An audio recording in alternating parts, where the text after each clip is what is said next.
At the same time, there continues to be mounting, worker protests and worker strikes. This one was really quite interesting to me. Let's go ahead and put this up on the screen. You've got 1,000 fast food workers that have started an open-ended strike at San Francisco International Airport in protest of understaffing.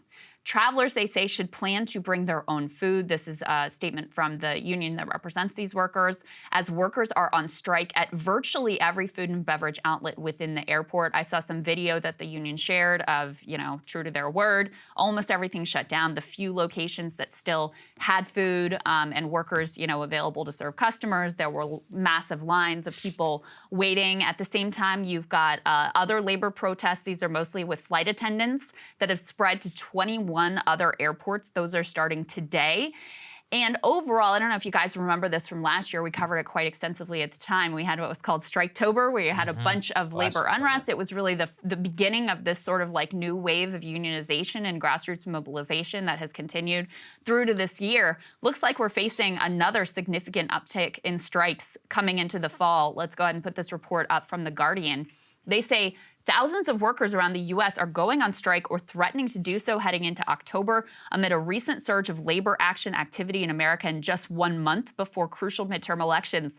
Let me give you the numbers here because, it's one thing to anecdotally, like something high profile, oh my God, 1,000 workers on strike at the airport. But according to the labor action tracker that's kept by Cornell University, strikes in 2022 have significantly outpaced strikes in 2021.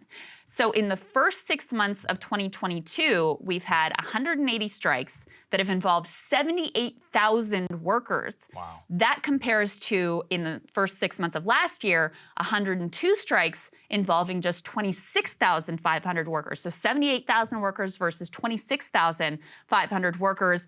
And strikes appear to be escalating as we head into the fall. So it truly is a new era, the most sort of active era of both labor organizing, worker protest, and worker strikes that I have experienced in my lifetime. Yeah, it's actually crazy. And, producer James sent us this morning that 21 more airports are going to be going on strike, Krystal. So these are protests, not necessarily strikes, and it's mostly the flight attendant attendants who are protesting there. So yeah, there continues to be, I can't blame them if the traveler experience at the airports is at all representative of what the worker experience is. Can you imagine? It's one thing when you have to go there for the flight and experience the chaos.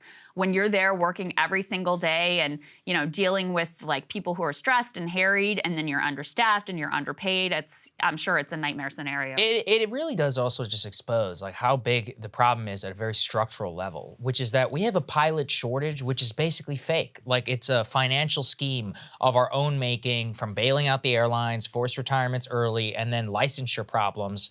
I've just noticed this at every step. So pilot shortage, flight attendants as well. These people are getting treated terribly. In many cases, their schedules get changed. Their understaffing is either causing them to be overworked, underpaid. They're completely neglected whenever their conditions are being considered. Then you also consider the people, we already have a labor shortage in terms of people working fast food and all that. If you've ever been in an airport, people who are working or who are trying to get fast food or food, on time or whatever in an airport, or if you've ever been in a Starbucks line in an airport at airports 6 a.m. Airports bring out the best in humanity. No, yeah. It's when you watch people lined up, there's an hour-long line at a Starbucks at 6 a.m. I'm not speaking from personal experience, of course.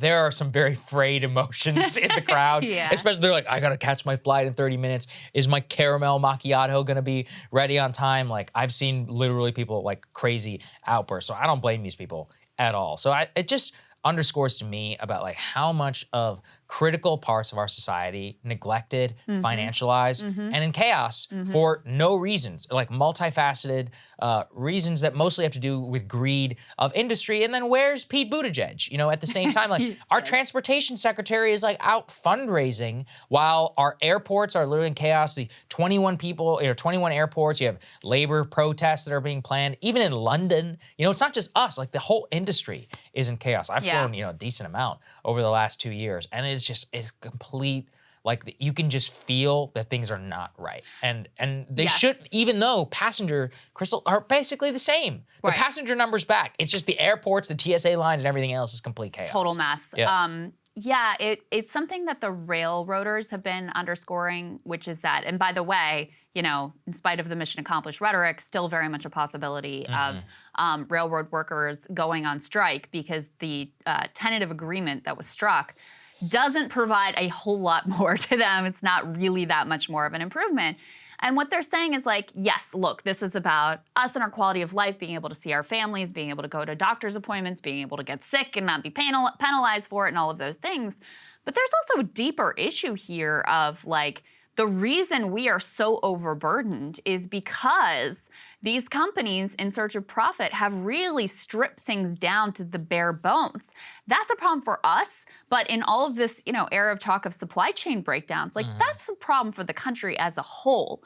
These are the companies that are really making the supply chain so brittle and so fragile and so ultimately dysfunctional. Like that's what it comes down to. And then you see the workers who are getting the short end of the stick here. And so even though they stripped their staff, like it was like 30% over the past decade or something crazy like that, and then they just expect all the other workers to pick up the slack. That's how this thing is running, with like, you know, bubble gum and shoestring effectively to keep it going, a critical part of our infrastructure that farmers depend on for getting their products to market, that you know, wastewater treatment facilities depend on to get the chemicals they need, that regular consumers depend on, that regular commuters depend on, and we've left it to the whims of these companies. And so ultimately, the workers, again, they're fighting for themselves, but they're also fighting to say, like, this is a problem for all of us. And I think that comes through, especially when you see these essential workers